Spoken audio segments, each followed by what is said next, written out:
Over 10 years have passed since Interstellar was first released. For me personally, it is one of my all-time favorite movies. It captures the immensity and awe of the cosmos, while at the same time being so deeply grounded in an intimate love between a father and a daughter.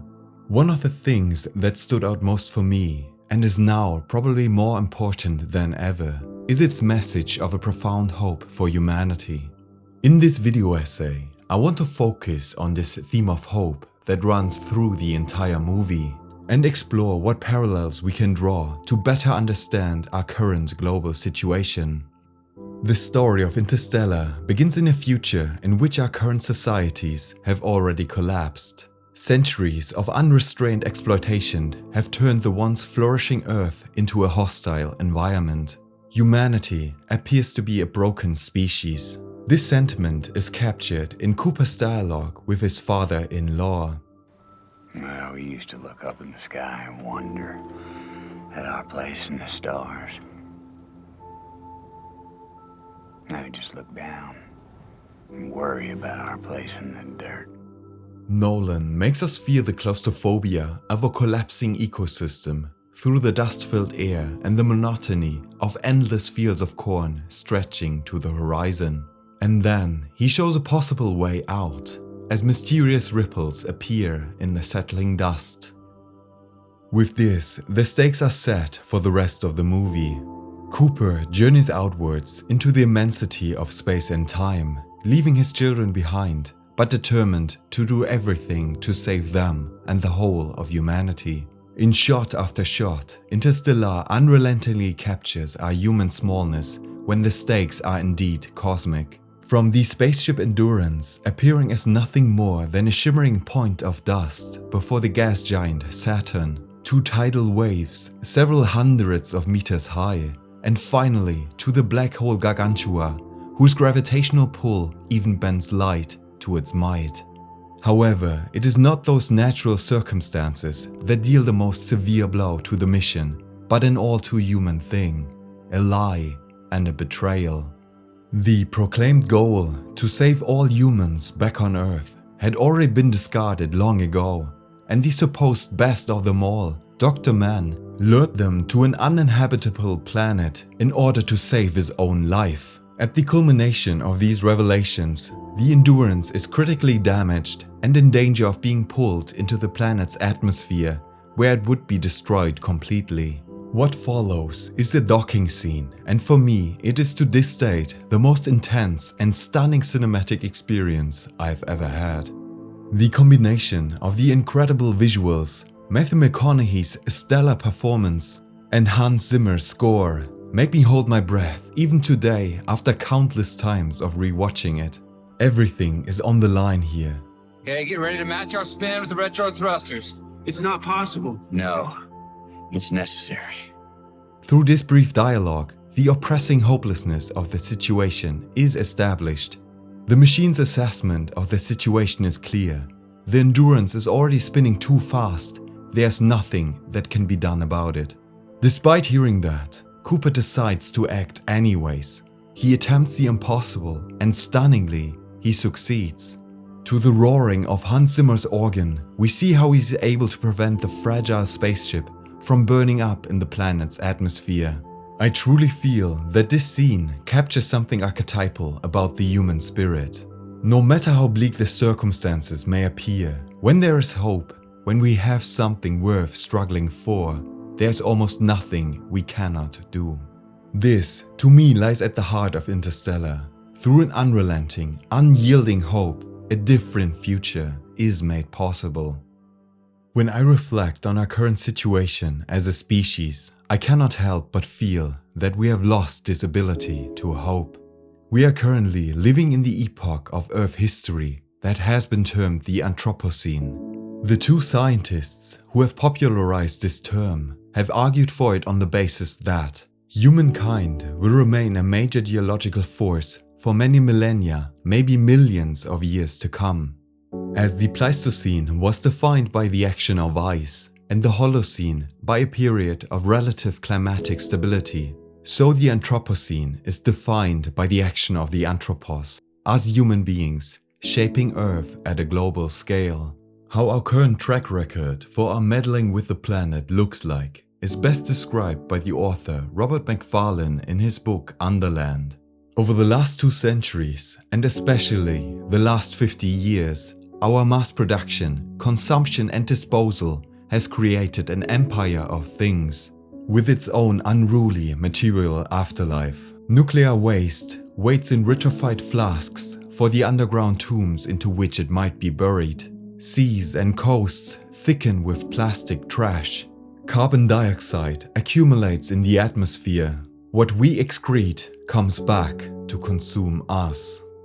This empire of things has so far been the one legacy we are gonna leave behind for future generations to come. And already we can feel its suffocating grip tightening around us, forcing us to reevaluate the way our modern societies are operating. I find it more than fitting to use the term Anthropocene to truly capture the impact of our collective human behavior, for there is no place left on Earth that is not shaped by the forces we have unleashed. When confronting this idea, we find ourselves entangled in complexity.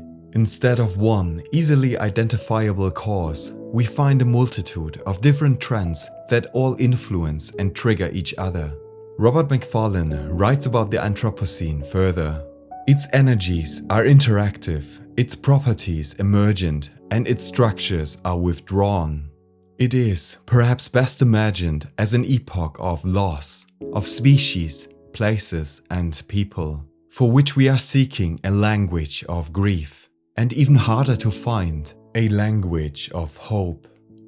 Since reading this passage, the necessity of finding this new language of grief and hope has stayed with me, and it seems to me that, especially when it comes to a language of hope, we have become completely dyslexic.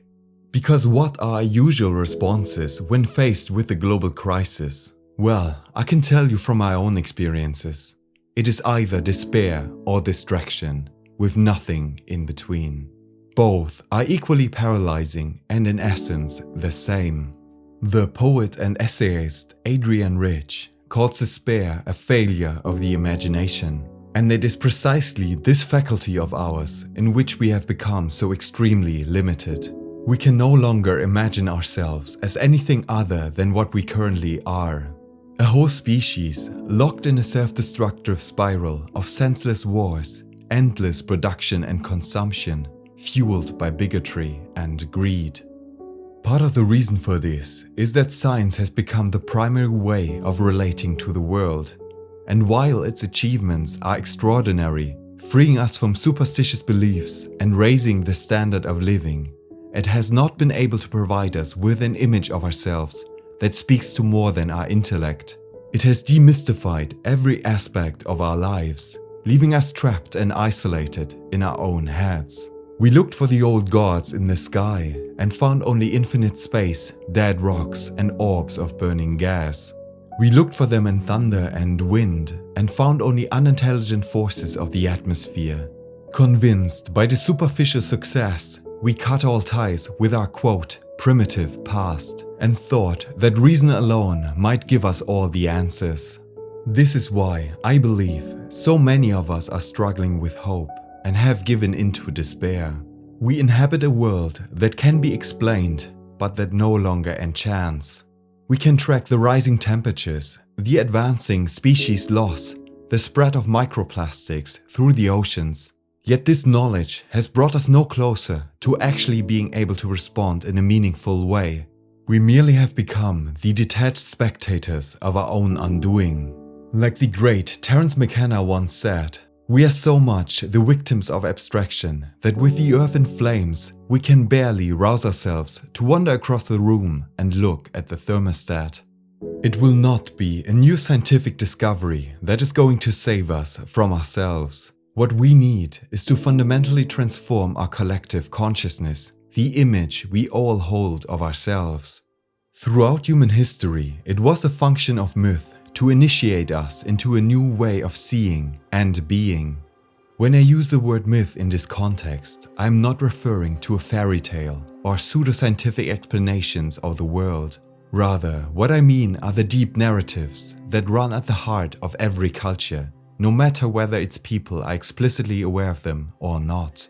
These underlying assumptions are destined to be realized through the actions of a given culture and shape its impact on the world.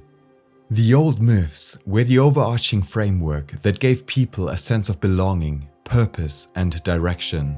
Through them, we saw ourselves as being part of something larger than our individual lives, part of a community, part of a lineage, part of the land, part of the whole cosmos.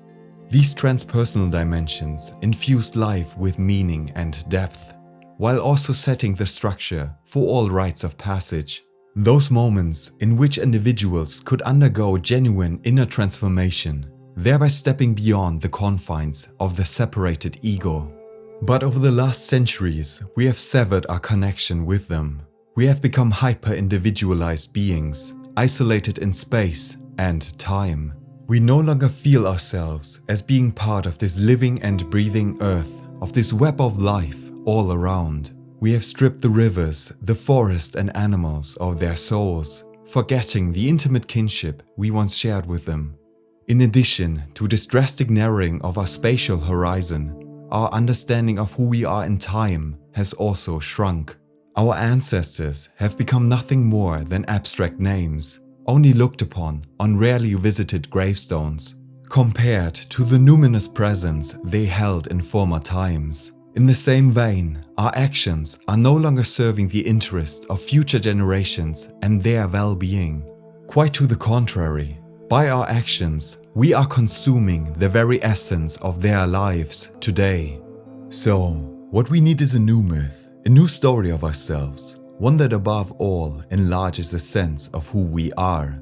And perhaps we don't even have to look far. Parts of it have already been articulated by people from so distinct fields as science and spirituality. One of these voices was Carl Sagan, an astronomer and science communicator. In his writings and broadcasts, he urged us to recognize that for all of our conflicts and delusions of grandeur, we are the caretakers of a fragile world adrift in a vast cosmic darkness. He played a central role in NASA's Voyager missions that sent 2 spacecraft into the outer solar system during the late 1970s. When Voyager 1 was far beyond the orbit of Neptune, Sagan proposed something unusual. He asked to turn the probe's camera back toward Earth. The image would have no scientific value, but he sensed its importance on a different level. So on the 14th of February 1919, Voyager 1 looked back.